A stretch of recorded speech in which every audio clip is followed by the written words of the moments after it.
I'm at the stage in the install where it's asking me to create a user account. This is actually a pretty helpful thing to do. Once it's rebooted, it's going to require me to log in, so I really need a username in order to be able to log in.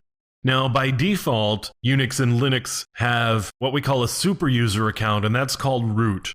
It's really insecure to use root on a regular basis because it opens the door to anything that you do now has super user privileges. So if you go to a malicious website, for example, you could have malware installed, and that would be running as root.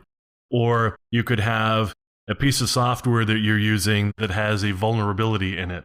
There's an exploit that's available. Now your system has been compromised. So what we do here is we actually create a user account, and then from that user account, we'll actually have the ability to do things as a super user as we need to. And I'm actually just going to change the name of my PC here. I'm just going to call it Rosebud, after Rosebud the Basilope from the Bloom County cartoons. And I need to pick a username. That's my username. Now I'm going to plug in a password. Now I could log in automatically, or I could require my password to log in. And I also have the option here of encrypting my home folder. I'm going to require my password to log in, and now I'm going to click continue, and it wants me to have a Ubuntu One account, so let me register later.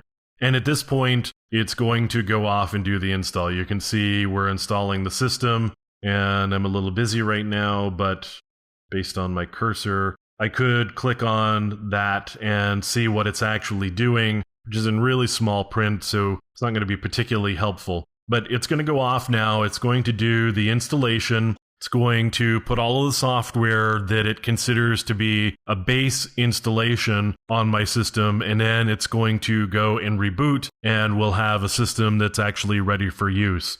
Once we're rebooted and we're back up and running, we'll walk through a little tour of the desktop and see some of the features of the Ubuntu desktop.